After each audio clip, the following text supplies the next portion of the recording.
Começa agora pela TV Câmara de Itajaí, mais um Câmara Aberta, pelo canal 14 da Claro TV e também no YouTube da Câmara de Vereadores de Itajaí. E hoje nós recebemos aqui no estúdio da CVI TV a ele que é o procurador da Câmara e também o coordenador do grupo técnico de trabalho que consolidou e atualizou a legislação municipal. Nós estamos falando do meu colega, o Paul Benedict Stanislau. Paul, seja muito bem-vindo aqui ao nosso Câmara Aberta. Acho que é a tua primeira vez aqui, pelo menos a primeira vez comigo aqui. Boa tarde, Elis. Boa tarde aos telespectadores. Realmente, é a primeira vez que estou aqui neste programa, neste formato, e é uma satisfação, e digo até que estava com certa expectativa de poder falar um pouco sobre a consolidação das leis municipais. Então, ainda no final do ano passado, no final de 2021, é que foram finalizados, se eu não me engano, os 3 primeiros códigos. Eles já foram os 3 finalizados ou ainda está em fase, alguma fase adiantada, os 3 códigos de logradouros, de bairros e de prédios públicos? Todos os 3 já chegaram ao final, já resultaram em diplomas legais e que já foram publicados. Então, inclusive, houve uma peculiaridade no Código de Logradouros que a gente vinculou para as ruas. Então, esse código, acredito que o senhor prefeito, até por uma homenagem à casa, permitiu que a própria Câmara promulgasse o Código dos Logradouros. Então, quando sai a publicação da lei, nós temos lá o nome do atual presidente da casa, vinculado à lei das ruas do município. Na realidade, ruas, avenidas, estradas, todos esses conceitos, inclusive, eles estão no início desse diploma legal, dando a definição do que é uma alameda, por exemplo. As pessoas, alameda tal, mas o que é uma alameda para o direito? O que a diferencia de uma rua ou de uma travessa ou de uma servidão? Exatamente. Então, eu gosto muito de uma frase que diz o seguinte, que a consolidação olha para trás e a codificação, ela olha para o futuro. Então, a codificação, ela traz normas, regras, para que você possa legislar, produzir leis de forma mais efetiva. E foi isso que foi feito. Nós, além de consolidarmos as normas, nós também codificamos. E aí veio essa oportunidade maravilhosa que nós tivemos de colocar os conceitos operacionais do que são as ruas, as alamedas, as vias, as vias congêneres, e também botar as regras de como essas ruas devem ser denominadas. Então, isso é muito interessante, porque isso estava numa lei esparsa, uma lei em separado, e que nós trouxemos essa regra para dentro do código. Paul, a principal diferença, o principal diferencial desse trabalho e a importância desse trabalho que foi desenvolvido pela comissão técnica é exatamente facilitar a vida do cidadão também. Às vezes ele tem uma dúvida e tem milhares de leis, uma infinidade de normas a respeito do mesmo assunto, muitas delas já ultrapassadas. Hoje o cidadão vai ter mais segurança e mais facilidade para pesquisar, por exemplo, uma legislação que concerne, por exemplo, ao seu bairro, saber qual é a delimitação do seu bairro? Com certeza. A ideia é esta, ou seja, nós temos que reunir tudo num único diploma legal que trate sobre aquele assunto. Só que a matéria, dentro do campo jurídico, sabe, Elis, ela acabou sendo até multidisciplinar e trouxe muitas questões, até questões materiais. Nós tivemos que conversar com o cartório de registro de imóveis, porque nós corrigimos algumas ruas que estavam denominadas de forma mais abrasileirada, por exemplo, que é a rua Alexandre Fleming. O nome do cientista é Alexander Fleming. Nós tivemos que resolver isso, o cartório foi muito solícito conosco, se disponibilizou a fazer essas averbações sem custo para o cidadão. Então, foi multidisciplinar e teve alguns trabalhos de campo também que foram feitos. Mas veja, quero apenas pontuar para ti, de início, a legislação que a gente usou. Então, a gente usou a Lei Complementar 95 de 1988, que eu falo para todos que ali está a receita de bolo para fazer as leis. Nós usamos também a antiga Lei de Introdução ao Código Civil, que o doutrinador Orlando Gomes já dizia no passado que essa lei não deveria ser chamada de Lei de Introdução ao Código Civil, deveria ser sim chamada de Lei de Introdução ao Direito. Tanto é que em 2010 essa lei mudou o nome. Hoje em dia ela se chama LINDB, Lei de Introdução às Normas do Direito Brasileiro. O que acontece, Elis? Nós usamos isso também para confeccionar os nossos diplomas legais. Fora isso tudo, aí vem as regras mesmo de consolidação, nós usamos as regras do novo acordo ortográfico brasileiro. Então foram muitas coisas que foram vistas para a gente produzir um documento crível, um documento firme e que o cidadão pode acessar com mais facilidade. Te dou razão quando tu falas. O cidadão fica com tantas leis, né, para pesquisar. Hoje em dia, se você quiser saber sobre nome de ruas, avenidas, isso está apenas em um código. Quero fazer apenas um parênteses com relação aos bairros. O município, ele já tem uma lei que ele delimitou as zonas administrativas do município, mas não denominou bairros. Então, assim, pouquíssimos bairros de Itajaí estão previstos em lei. Houve, inclusive, até desculpe te interromper, mas houve aqui na Câmara de Vereadores há alguns anos, houve uma comissão técnica de estudos exatamente para ver como é que estavam essas questões dos bairros. Porque muita gente não sabe, simplesmente não sabia onde morava, não sabia se ela estava no São João, se ela estava no São Judas. Aí alguns descobriram que o bairro dela legalmente nem existe.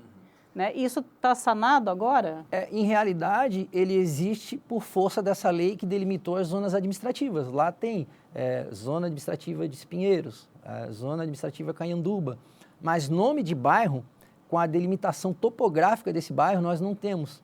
São poucos bairros que têm isso. Mas eu considero interessante a tua colocação, porque esse documento, que é de 2012, que fez o levantamento de bairros e tal, ele foi trazido para estudos junto ao grupo. Inclusive, ele está nos documentos que embasam a justificativa do projeto de lei dos bairros. Mas o que nós queremos com esse código? Se eu não me engano, foi inclusive o atual procurador-geral da Casa, que na época era nosso vereador, o Fernando Pegorini, que sugeriu tanto a questão dessa comissão de estudos foi, eu acho que de um outro vereador, mas acho que ele compôs. Foi o vereador Márcio Dedé. Acho que foi o Dedé. Foi ele, eu te falo com e aí agora o vereador, que antigamente era o vereador Pegorini, hoje é nosso procurador-geral, foi ele que agora conseguiu também organizar esse trabalho junto a vocês, né? Sim. O que acontece? O nosso grupo técnico, eu estou lá como coordenador, nós temos um membro nato, que o membro nato é o procurador-geral, que ele participa e ajuda a fazer o intermédio, a conversa entre mesa diretora, entre os cartórios. Então, é importante a participação do chefe da Procuradoria da Casa, justamente para poder fazer esse meio de campo, conversar, porque nós estamos muito no campo técnico. O Procurador-Geral está no campo técnico e um pouco no campo político também, das relações administrativas. Mas apenas encerrando essa questão dos bairros, desse documento de 2012, o que acontece? A expectativa nossa em criar o Código dos Bairros, e inclusive se está dentro das normas dos bairros, lá nas disposições finais, é que futuramente o próprio executivo encampe tudo, porque o que nós fizemos? Por fazer o código, justamente por fazer o código, nós colocamos lá o que seria o ideal para você nominar um bairro. Então você tem que trazer toda a topografia, onde ele começa, onde ele termina. Por exemplo, aqui nós estamos no bairro Ressacada. Houve uma discussão há algum tempo atrás. De que se chamava Carvalho. Exato. Então que bom que você também conhece esse não embate, né? Essa discussão. Então, isso foi feito não no sentido de exaurir a matéria bairros dentro do ordenamento jurídico municipal. Muito pelo contrário, de dar, sim, o pontapé inicial para que possamos futuramente, aí sim, fazer o código com todos os bairros constantes ali desta norma.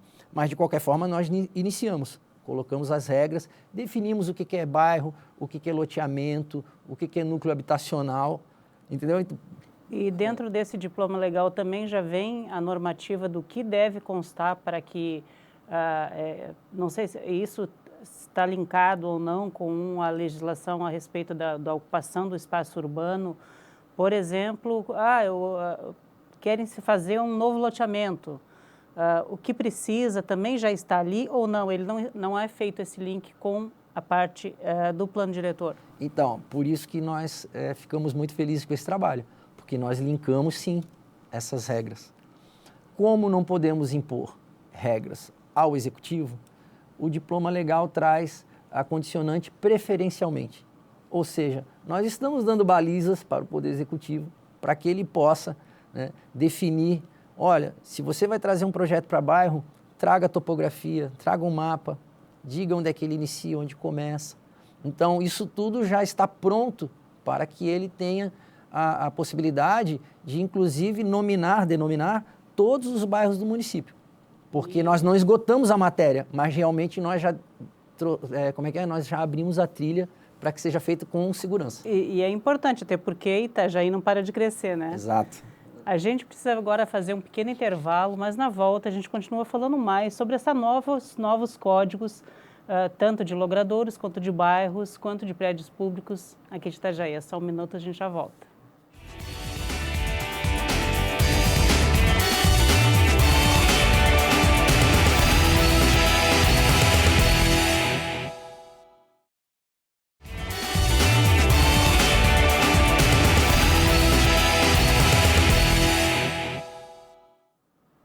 Voltamos aqui neste Câmara Aberta, que hoje entrevista o procurador da Câmara e coordenador do grupo que elaborou os novos códigos e consolidação de leis aqui de Itajaí, o Paul Benedict Stanislau. Paul, a gente falava agora há pouco, no primeiro bloco ainda, do tanto de... Eu imagino o trabalho que vocês tiveram. Quantas pessoas tem esse grupo e quanto disso foi envolvido do tempo desses servidores nesse trabalho? Foram muitas horas de trabalho e muita gente empenhada, né? Sim. Veja, Elis, eu como coordenador, eu tive que implantar uma metodologia de trabalho. Antes de mim havia um outro coordenador, também procurador desta casa, que tinha uma forma de trabalhar. Eu vim com uma outra metodologia. Então, cada um tem uma metodologia para chegar às suas finalidades. É bom que se fale também, porque esse trabalho não começou agora em 2021, né? Ele começou bem antes, em 2019, é isso? Ele já houve um trabalho de consolidação das entidades de utilidade pública, né? E também de datas comemorativas, né? E agora nós codificamos, né? Além de consolidar, nós codificamos ruas, prédios públicos, né? E também a questão dos bairros. Mas veja, Você assumiu em 2021 ou 2020? Eu assumi em 2021. Mas veja, é um trabalho realmente extenuante, é um trabalho que tem que ter muito zelo. Eu vou te contar uma peculiaridade que aconteceu nesta semana. Quando nós dividimos as leis entre os membros do grupo técnico, ele já vem e recebe, você vai fazer esses trechos, são períodos, primeiro período, segundo período, e cada um do grupo recebe isso. Ele faz a pesquisa de levantamento para ver se aquilo que a gente vai colocar no código está contido nessas leis. Verifica. Depois que ele verifica, nós fazemos uma reunião para entregar esse trabalho para outro colega que vai auditar. Fora a auditoria, isso foi a metodologia que eu implantei, fora essa auditoria, depois isso vai para a minuta do projeto de lei, que é auditada de novo. Depois de auditada, vai para a Secretaria-Geral. A Secretaria-Geral faz mais uma releitura. Depois é que vai para a publicação. Para tentar que o documento saia redondo. Redondo. Mesmo assim, nós tivemos uma peculiaridade essa semana, que após uma reunião, nós falamos que determinado prédio público era da esfera privada, não tinha que entrar no código, acabou entrando. E foi revogada a lei. E foi consolidada a lei. E aí é um prédio da esfera privada. E a reunião determinou que não faria parte. Mas, por algum motivo, ele acabou entrando no código. E aí é que eu fico muito feliz, porque você tem que estar preparado para essas questões também. Então, nós fizemos uma repristinação, e aí eu vou entrar bem rapidinho nessa... Palavra difícil essa. Palavra difícil. Traduzam, por favor. Eu vou traduzir. A repristinação, ela nada mais é que a lei que revoga a lei que revogou a anterior. Então, nós temos aqui... A revogação da revogação. Exatamente. Só que se essa revogação acontece de forma tácita, ninguém fala mais nada, tacitamente essa aqui revogou essa aqui. Essa lei anterior não volta à vigência. Então, como que eu tenho que fazer? Essa lei revoga essa aqui. E expressamente, conforme a lei complementar 95, 98 e conforme a lei de introdução às normas do direito brasileiro, ela expressamente tem que dizer, olha pessoal, e essa lei aqui de trás volta a valer. Isso é repristinação e se ela vem de forma expressa, ela é válida no Brasil. Então, o conhecimento técnico do nosso grupo nos permitiu fazer o diploma legal para trazer esse diploma legal novamente à vigência, vigor, eficácia, todos esses condicionantes que existem na norma, né? Porque a norma não é só vigência, né? É vigor, eficácia. Né? Nós temos várias leis que estão em vigor no ordenamento jurídico municipal, mas elas já estão com eficácia exaurida. Mas elas estão publicadas, estão válidas, estão vigentes. Mas e a eficácia? A eficácia está exaurida. Ela já não produz mais nenhum efeito. Eu tenho como exemplo as leis de suplementações orçamentárias, né? Que elas assim que são aprovadas, vai para o executivo, publica, suplementou orçamentariamente, acabou a eficácia dela. Mas ela ainda continua no ordenamento jurídico, continua vigente. Então, apenas para fazer esse parênteses, que isso é uma outra oportunidade que nós estamos tendo dentro do grupo técnico, que além da gente fazer a consolidação, a codificação, nós estamos tendo a oportunidade de fazer uma auditoria permanente.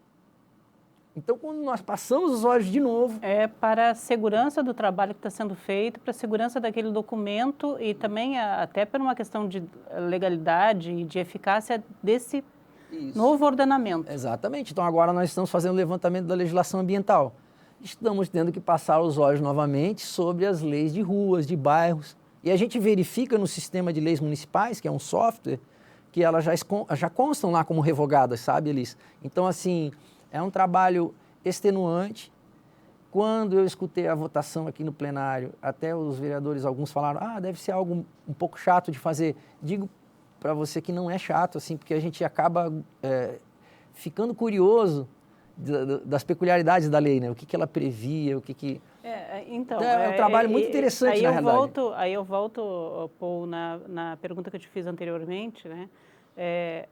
Quantas pessoas estão envolvidas nisso e você imagina assim, quantas horas de trabalho esses servidores têm? Por exemplo, assim, o grupo técnico em si, ele é composto, sei lá, de 3 pessoas, 4 pessoas, 5 pessoas, não sei exatamente qual. Mas esses servidores, como você, por exemplo, já tem outras atribuições além de participação no grupo técnico. Então, assim, é mais um trabalho que os servidores fazem, que você faz, além daquele trabalho que ele é, digamos assim, normalmente regular, desempenhado. Né? É isso que eu estou querendo saber, assim, quanto de montante de trabalho extraordinário vocês tiveram que fazer e quantas pessoas estavam envolvidas nesse processo todo? Atualmente nós somos em 7. O grupo técnico ele é dividido em parte servidores efetivos e em parte servidores comissionados, assessores, né, de vereadores. Uma peculiaridade é que quando você fala em codificação, os doutrinadores do direito, eles falam, olha, quando você vai fazer um código, isso tem que ser feito por juristas. Então, no nosso grupo, a grande maioria são advogados, né, da área privada. São consultores aqui da Câmara.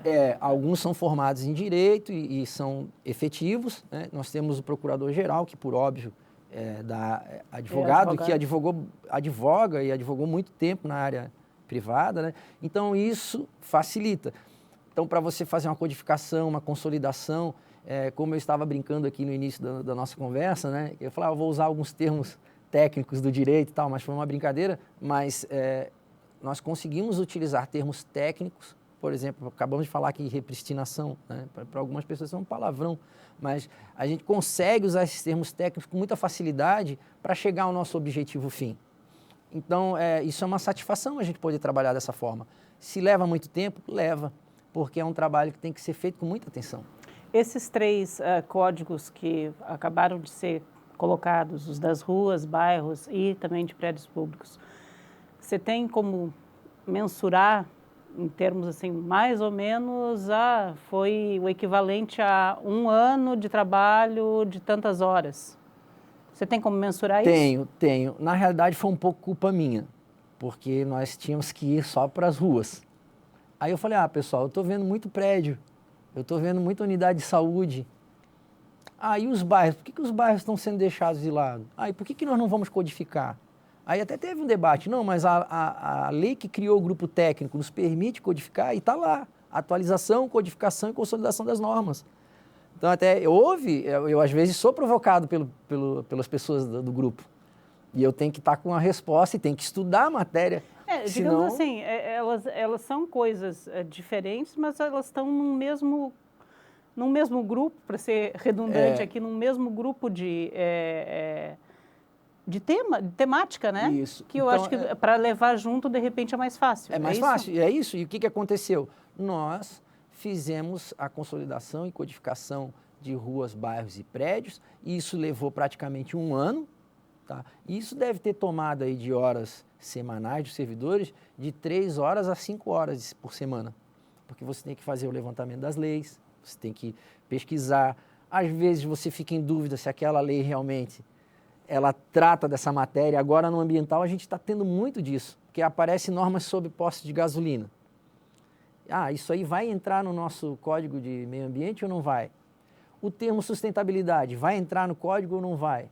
As definições de conceitos operacionais de resíduos, resíduos inflamáveis, resíduos hospitalares. Aí a gente começa a achar as regras para resíduos hospitalares. Então veja, parece que é só um debate de você pegar a lei daqui, copiar, colar e jogar aqui dentro, mas não. A gente tem que falar da matéria, natureza jurídica das coisas. E, na verdade, não é nem só uma colagem de leis, digamos assim, né? As pessoas dizem assim, a lei está lá, uma do ladinho da outra. Não, você pega o que é comum e condensa tudo num só e refaz todo o texto. Sim, algumas situações, inclusive, bem colocado da sua parte, algumas situações, inclusive, nós tivemos que ir para frente e usar da nossa prerrogativa de atualização da norma para melhorar toda a articulação da norma, do texto, porque não estava claro, estava confuso. Uma norma, às vezes, do passado, porque é outra coisa que eu quero te falar também, Elis. Nós consolidamos normas de 1930, década de 30. Pois é muita coisa. E aí como é que nós vamos fazer? Vamos revogar uma rua que fala lá em Distrito de Pissarras. Consta no nosso ordenamento jurídico municipal, nós não podemos revogá-la. Isso é prerrogativa do Executivo. Nós só podemos revogá-la no sentido de revogar e consolidar. Nós não podemos tirá-la do ordenamento jurídico. Esse é um ponto que eu quero conversar contigo no próximo bloco. A gente continua debatendo esse assunto aqui. Tem muitas dúvidas que eu também quero esclarecer. É só um minuto, a gente já volta.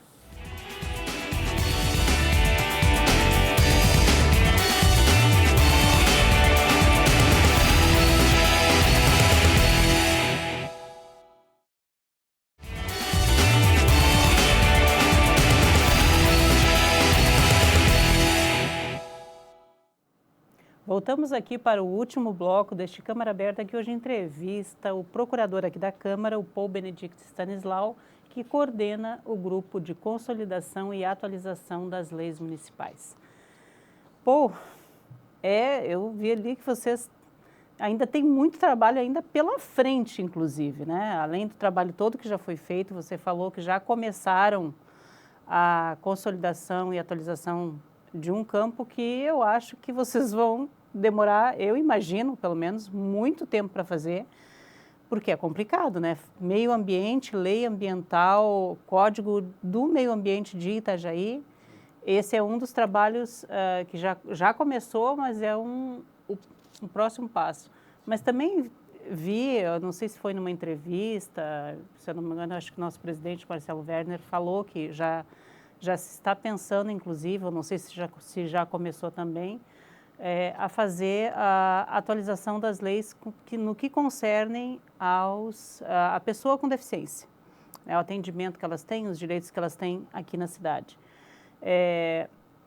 Vai caminhar em conjunto, porque tem muita coisa de direito do deficiente, por exemplo, que tem que ser contemplado na lei ambiental ou no plano diretor da cidade ou nas normas de mobilidade da cidade. Como a cidade está em constante transformação, eu imagino que vocês vão ter um trabalho triplicado. Eu gostei do termo que tu usaste ali a respeito de constante transformação, porque é o que eu costumo falar para as pessoas, né? O ordenamento jurídico municipal vira e mexe, ele tem que realmente ser atualizado, ele tem que ser emendado, as pessoas têm que se acostumar um pouco com isso, porque a vida em sociedade é dinâmica. Um dia eu falei aqui que o Brasil era um país municipalista e eu fui abordado por um servidor aqui. O que você quer dizer com isso? Eu não entendi nada. Aí eu falei para ele, do Eli Lopes Meirelles, que era um doutrinador do passado, que ele já defendia que o município tinha que fazer parte dessa divisão político-administrativa que está na Constituição da República de 1988. Nós temos que ter ali o município, o Estado, a União, e aí o município às vezes suplementa normas que são do Estado, e aí a gente suplementa às vezes alguma coisa ou enrijece alguma coisa no campo ambiental. Mas eu, apenas para não deixar nenhum fio solto da nossa conversa, que eu realmente estava até com expectativa de poder falar mais detalhadamente desse assunto. Eu vou falar da questão dos deficientes e vou falar também da questão ambiental, mas eu quero só voltar para uma questão dos nossos códigos.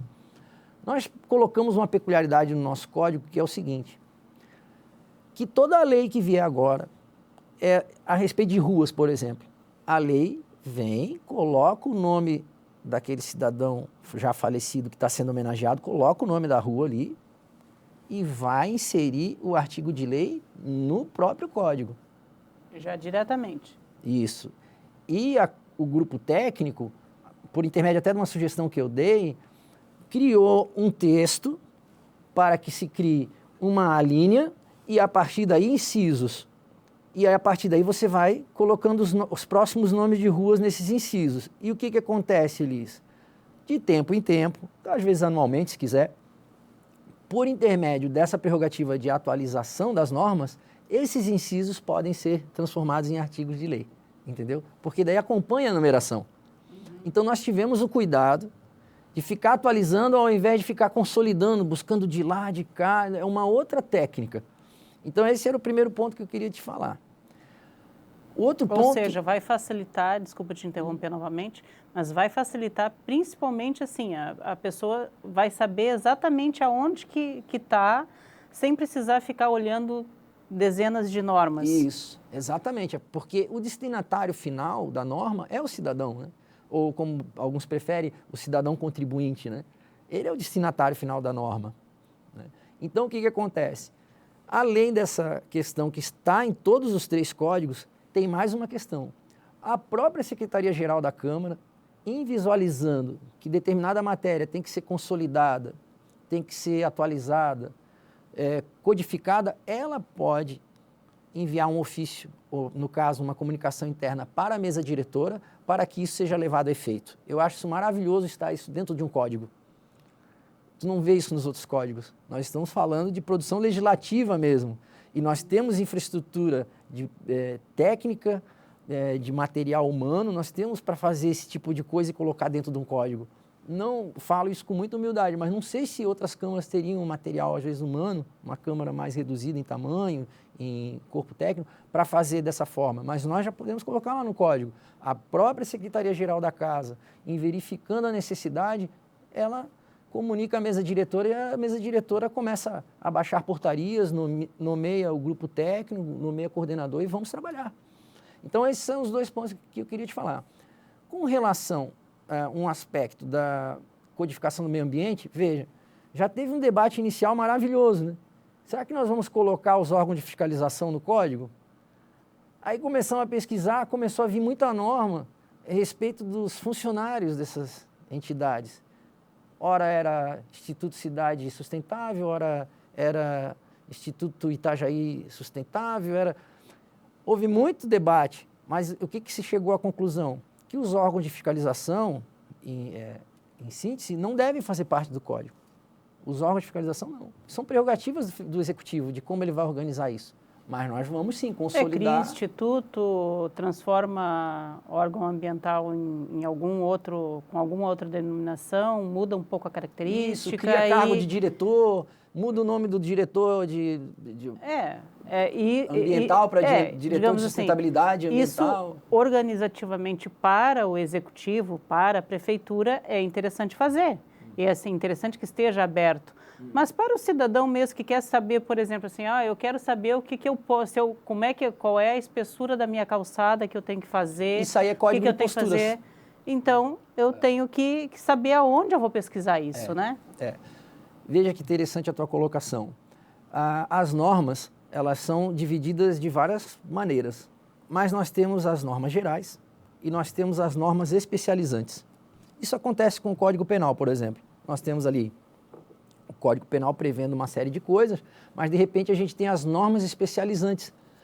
Especializa ali crime de tráfico, por exemplo, tortura, Lei Maria da Penha. Essas normas, elas de certa forma derivam da questão penal e elas são especializantes. O Código de Posturas da cidade, ele já foi considerado pelo nosso grupo técnico como uma norma geral. O Código de Sustentabilidade, o Código Ambiental que estamos já trabalhando, ele vai ser considerado uma norma especializante. Então a gente já tem isso em mente. Então nós não vamos mexer em nenhuma prerrogativa do Executivo, até porque a gente tem conhecimento de até onde a gente pode ir, e nós vamos codificar e consolidar normas ambientais e de sustentabilidade. Inclusive, estamos para trazer uma professora doutora da Univale para uma reunião, para nos fazer, nos inteirarmos ainda mais da matéria. Porque a gente não está simplesmente consolidando, nós estamos codificando também. Nós temos que ter um pouquinho, agora o nosso amigo tradutor vai ter um pouco de dificuldade, nós temos que ter um pouquinho da mens legis inserida no código. O que é isso, Elis? É o espírito da lei. Quando o Constituinte lá de 88 fez a Constituição da República, ele tinha um espírito, ele estava embasado em algum outro diploma legal, em alguma outra Constituição. Haviam inspirações para produzir aquele documento. E esta tem sido a minha maior preocupação atualmente enquanto profissional e coordenador desse trabalho. Nosso tempo está quase esgotado. Eu quero, assim, sucintamente ver com você o principal ganho, além do cidadão, dessa questão da facilidade e tudo mais, tem um ganho também até para as próximas gerações de assessores de gabinete e de vereadores. Às vezes o vereador quer fazer eu estou aqui com uma ideia, geralmente o primeiro mandato, eu estou aqui com uma ideia e tal, mas às vezes aquilo que ele está querendo fazer até já existe, né? Com essa compilação das leis e com esse ordenamento novo em códigos, claro, não é de todas as áreas que vai ser possível fazer, mas aquilo que já é possível fazer, facilita também o trabalho dos futuros vereadores, dos vereadores e dos assessores, né? Sim. Foi por causa dessa questão, inclusive, que eu firmei posição junto ao grupo técnico de que nós tínhamos que realmente codificar, consolidar determinadas matérias, porque eu me perguntava, quando isso vai ser feito novamente? Em qual oportunidade? Ou fazemos isso agora, ou qual será a próxima geração que vai fazer isso?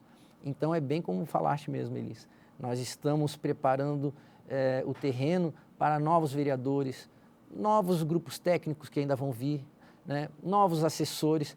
Para os cartórios, a nossa legislação de ruas, bairros, ela é uma legislação maravilhosa para cartórios. Para os estudantes de direito, de forma geral, eu já soube que os nossos diplomas legais estão sendo usados como exemplo para outras câmaras, que a nossa sistemática de trabalho está sendo usada como exemplo para outras câmaras. A Assembleia Legislativa, ela tentou fazer algo parecido, não teve êxito no formato porque logo em seguida as leis voltaram a ficar se acumulando novamente. Eu fico imaginando, né? Porque se aqui no nosso município já tem mais de 6 mil leis ordinárias e acho que são mais de 400 leis. Mais ou menos isso, complementares. Mais de 400 leis complementares. Fico imaginando o Estado, né? E aí, como você estava falando, por exemplo, né, os deficientes, né? Até isso teve debate, porque hoje em dia o nome técnico mesmo que é utilizado, que as associações pedem... É pessoa com deficiência. Eles agora modulou de novo. Ah, é? Agora eles pedem para ser chamados deficientes. Mas teve uma época que era portador de necessidade especial, portador de deficiência, e eles falavam, não, portador é quem porta um documento e tal. Então, até esse debate de qual a terminologia correta ia ser usada, foi um debate profícuo, produziu algo, né? E terminando, essa questão de estar codificado, existe um termo jurídico que os estudantes de direito e quem é da área jurídica que está nos ouvindo vai entender, que é o vademecum. Vademecum do latim significa caminhemos juntos. O vademecum, o que é? Ele junta vários códigos. Então, ali, você é um estudante de direito, entrou no primeiro período, você vai comprar um vademecum, porque ali tem o Código Penal, Código de Processo Penal, o Código Civil, Código de Processo Civil, Código de Defesa do Consumidor, está tudo ali no compêndio vademecum. A expectativa nossa é, no futuro, poder fazer algo assim, entendeu? O vademecum aqui da de legislação Itajaí. municipal. Sim, bom? é uma aspiração, é um desejo que nós temos de fazer realmente um compêndio com vários códigos, como inclusive ele está ocorrendo no município de São Paulo. São Paulo está fazendo dessa forma. Que bom. Nosso tempo já esgotou.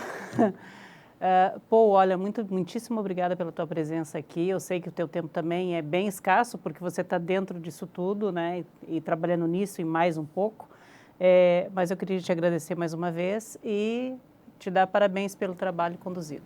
Tá certo, eu também te agradeço bastante pela objetividade nas perguntas, né? Dá para ver que você está bem inteirado da matéria também, então também tem que vir preparado, né, Elis? Mas principalmente por estar aqui na nossa casa e ver toda essa infraestrutura que nós temos para poder divulgar isso para o cidadão, né? E com qualidade, com servidores instruídos, até com pós-graduação. Para mim é uma honra poder estar fazendo parte da coordenação do trabalho de consolidação. A honra é minha também fazer parte dessa casa. Muito obrigada. Obrigado. E obrigada a você também que nos assiste. Continue conosco vendo a nossa programação, tanto no canal 14 da Claro TV, como no YouTube da Câmara de Vereadores de Itajaí. Até o próximo Câmara Aberta.